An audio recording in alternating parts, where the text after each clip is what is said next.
겉으로 보면은 도덕적인 사람들을 몰라요.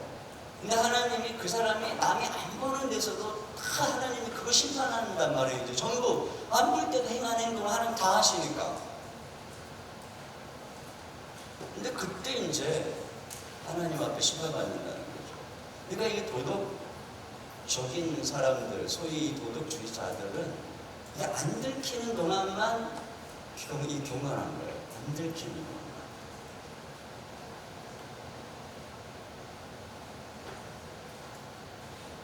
그런 면에서 보면요, 나중에 심판의 날에 이 1장에 나오는 사람들은 자기가 악한 일을 행하면서 악한 일을 행한 것이 옳다고 뻔뻔하게 하잖아요. 그러니까 되게 거기까지 똑같아요. 1장에 있는 사람들은.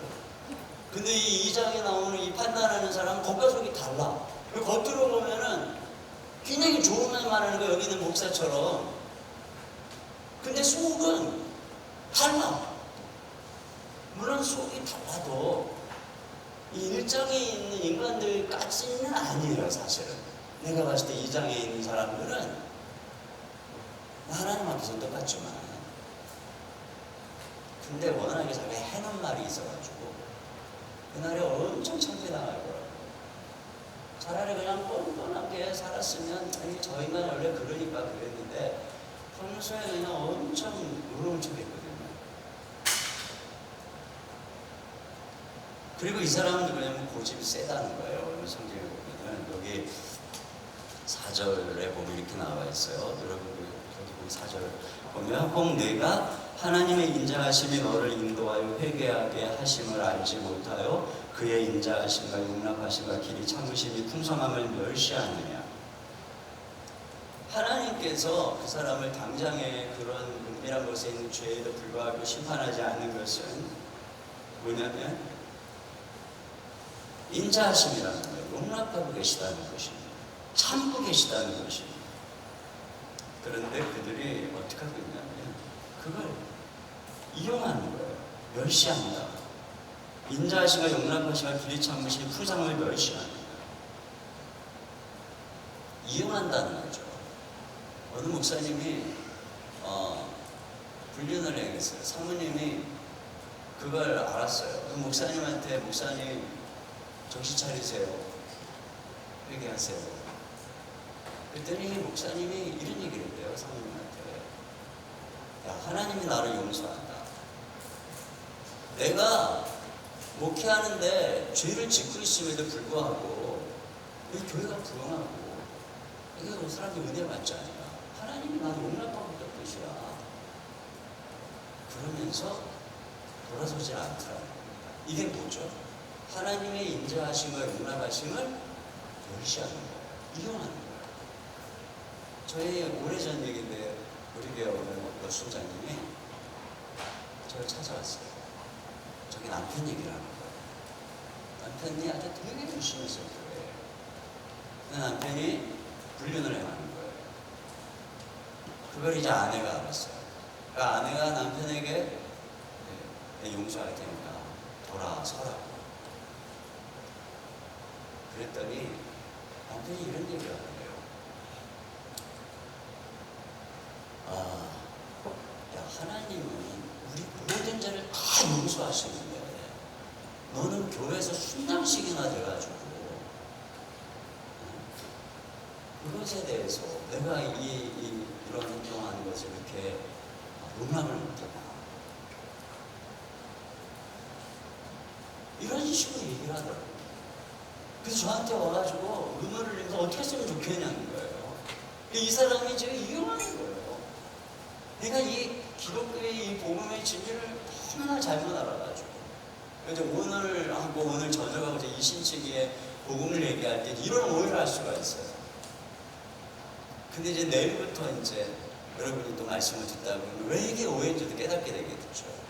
오늘 아까 우리 찬양팀이 마지막에 불렀던 오직 내 안에 이 찬양, 그 찬양 내일 꼭 좀 불러줬으면, 내일 오전에 꼭 좀 불러줬으면 좋겠어요. 내일 오전에 설교할 게 핵심이 그거예요.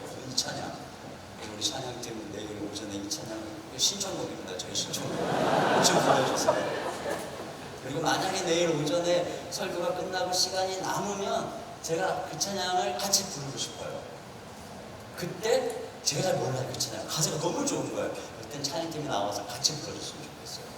시간이 남으면. 자, 여기 그래서 5절에 이렇게 되어 있어요. 다만 내 고집과 회개하지 아니한 마음을 따라 진노의 날, 하나님의 의로우신 심판이 나타나는 그날에 임할 진노를 내게 쌓는구나. 그러니까 하나님께서 그 사람을 좀 참고 있어요. 근데 내버려 두는 거하고 참는 건 달라요. 내버려 두는 사람은 아예 그냥 일장에 있는 될 대로 되라, 이 정욕대로 사는 사람은 내버려 두는 거예요. 그러나 이들은 아직 마음속에 양식이 살아있기 때문에 참고 있는 거예요. 하나님께서. 근데 참는데 계속 죄를 짓고 있으니까 그 주님이 참는 기간이 어떤 기간이 되냐면 진노를 쌓는 기간이 되는 거예요. 그래서 때가 참에 이 악이 쌓아지는 그 악이 하나님이 볼 때 안 되겠다 싶으면 그때 이제 여기 심판이 임하는 것이죠. 진노가 임하는 것입니다. 자, 이것이 바로 생각이 아닌 행위를 심판하시는 하나님 앞에 결국은 하나님이 보시니까 굉장히 도덕적이라고 했던 사람도 죄인이라는 것입니다. 그러면 종교인은 어떻게 했는가? 자, 유대인이 있죠. 유대인. 자, 이 유대인들은 잘리죠. 이게 좀 눌리다 보니까 여러분 성경 구절은 여기 여러분 교재에 있으니까 그거 보시면서 같이 좀 따라갔으면 좋겠어요. 유대인들은 어떤 사람이냐면 17절부터 20절까지 같이 읽어봅니다. 시작. 유대인이라 불리는 내가 율법을 의지하며 하나님을 자랑하며 율법의 교훈을 받아 하나님의 뜻을 알고 지극히 선한 것을 분간하며 맹인의 길을 인도하는 자요 어둠에 있는 자의 빛이요 율법에 있는 지식과 진리의 모본을 가진 자로서 어리석은 자의 교사요 어린아이의 선생이라고 스스로 믿으니. 여러분, 이 앞에 도덕은 도덕적인 사람들 마음에 있는 양심을 따라서 행하는 사람입니다. 그런데 양심이라고 하는 것은 시대의 영향을 받아서 조금씩 무뎌질 수 있습니다. 그런데 유대인들이 율법을 받았다는 것은 그 양심에 새겨진 율법의 원형입니다. 하나님의 그 뜻에 대한 완전한 어떤 신학적 개념에서는 아니지만 분명히 나타난 하나님의 뜻인 것이죠. 그러니까 유대인들은 많은 사람들이 도덕적으로 판단하는 그 율법의 원형과 진리 자체를 받은 사람인 것이죠. 이것이 바로 유대인들의 이 말씀을 받은 이게 유대인들의 특권인 것입니다. 근데 이게 이런 특권을 받았다고 사람들이 하나님 앞에 구원받았다 그런 뜻은 아니라는 거예요. 여기 보면 여기 그 율법의 교훈을 받아 하나님의 뜻을 알고 지극히 선한 것을 분간하며 그 유대인들이 율법을 형식적으로 갖고 있었다는 게 아니고 그걸 통해서 하나님의 뜻을 알았다는 거예요. 지극히 선한 게 뭔지를 분별할 줄 알았다는 것입니다. 그 율법을 깨달았다는 거예요. 율법에 있는 지식과 진리의 모본을 가졌다. 그러니까 우리식으로 말하면 성경을 교리적으로 체계적으로 알았다는 거예요. 예를 들면 저희 교회로 치면은 제자훈련을 수료한 사람이고 신학교를 졸업한 사람인 것이죠. 그래서 스스로를 어리석은 자의 교사요 어린아이의 선생이라고 했더니 가르치는 사람이에요. 깨달았어요. 그러니까 앞에 있는 사람은 판단하는 사람이에요. 근데 이 사람은 그걸 넘어서 가르치는 사람이에요. 오늘날로 치면은 목사나 신부나 스님 같은 분들이죠. 열심히 성경이나 경전 같은 것을 공부하면서 그걸 누가 받아도 깊이 깨닫고 그걸 가르치는 사람이에요. 어떤 면에서는 이 앞에 나오는 이 판단하는 사람들이 주로 이분들에게 배우는 거겠죠. 그러면 우리는 그런 생각을 합니다. 그래, 뭐 요즘 목사님들은 사고를 많이 치니까 뭐 그런 생각 안 하겠지만, 그냥 뭐 스님들, 신부님들은 다를 거예요. 이렇게 생각하겠죠. 우리 조선시대에 양반들을 보면 어려서부터 사서삼경, 명심보감 줄줄줄줄 외우면서 그 조그만 때부터 나와요. 그래서 상인들이 보면, 천민들이 보면, 야, 역시 양반들은 달라. 어려서부터 참 저렇게 입에서 나오는 말이 그냥 옳은 말만 나오고 이치를 깨달은 말만 나오고 줄줄줄줄줄. 양반님네들은 달라. 뭔가 다를 거야.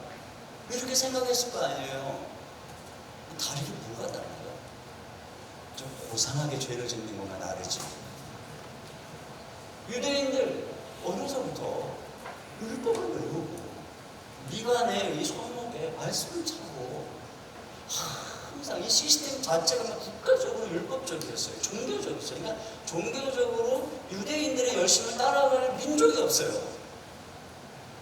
그러면 진리의 모본을 받았죠. 그런 완전한 시스템 속에서 그렇게 율법을 공부하고 그냥 국가에서 막 정책적으로 장려해가지고 이 바울과 같은 사람을 키워내고, 그러면 역시 그들은 뭔가 다르지 않을까? 이런 생각을 하게 되잖아요. 근데 그 정체가 뭐냐? 이거예요. 자, 21절부터 한번 24절까지 읽어보겠습니다. 시작. 그러면 다른 사람을 가르치는